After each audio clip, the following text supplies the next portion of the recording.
Is this working? Yeah, good. Okay, so what if I told you guys there was a job opportunity following you out there wherever you went? There are no background checks, stiff interviews, resumes to send in, or 9-to-5 days.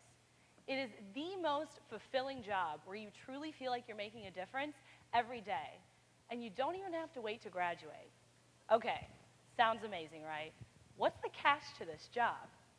Well, you have to create it.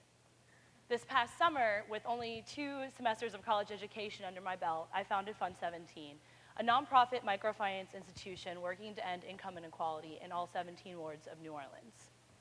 We are not a Tulane organization or a student club, but a startup social venture completely run by volunteer Tulane students.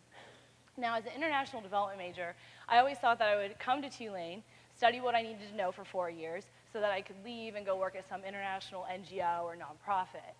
Things quickly changed when I came to the city, and my service learning landed me in the Holly Grove neighborhood.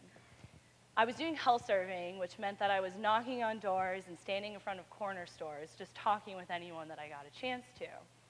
Every weekend, I was brought face to face with this community that was suffering from crime and poverty like I had never seen before. Then, at the end of the day, I would log my hours, get into the air-conditioned Tulane van, and drive not even 10 minutes away to my campus that was surrounded by mansions and millionaires. It made no sense to me how such apparent socioeconomic inequality was existing right around me. Why should I wait to have a diploma in my hand to start fighting for what's right? Not long after, I found out about the Lend for America program, a program that was going to teach me how to take this concept of microfinance that I only ever studied in my international development courses and show me how to implement it in my campus community. So I applied on a whim, ended up being selected as one of 6 interns from around the country. I spent my summer at the Capital Good Fund, a startup microfinance institution in Providence, Rhode Island. Within 2 months, my life was transformed. I incorporated Fund 17 in the state of Louisiana, and I began working with my current associate director. Fund 17 is now a team of 8 student directors, and we're currently preparing to host our first community seminar in November, where we'll show low-income New Orleanians how to use personal finance as a tool for self-empowerment. Now, throughout this entire process of starting my own organization or running my own organization, it's never truly mattered once what my resume says or what my GPA is. What matters is that I have this idea and I'm not waiting to act on it. Now, I'd be lying if I said it wasn't a headache sometimes. Working to create something brand new while being a student is extremely difficult, but it's absolutely necessary. We as students sit in a classroom every single day, being fed the information that puts us more up to date on the world than anyone else. We're taught to think big and to be innovative, also that we can leave our campus bubble one day out of the year to do community service, then graduate and become stale, and then be expected to feel in touch with the work that's needed in the world. Students need to embrace social entrepreneurship now, not as student learners, but as doers.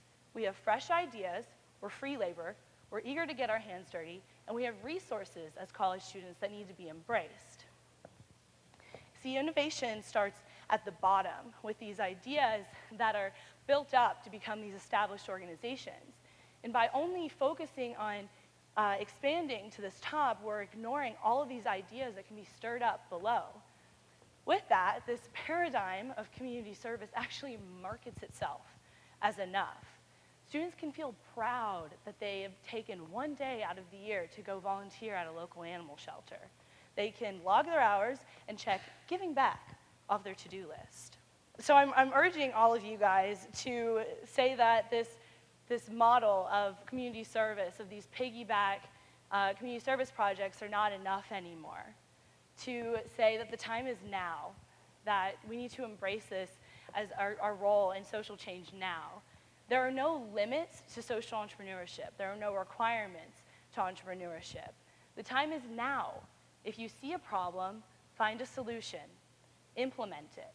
By creating a model around our ideas, we create a system of change that continues to give back to our chosen home long after the paint from last year's community service project has begun to fade away.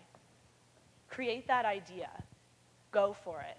There's nothing holding you back. Break out of your bubble, and go. Thank you.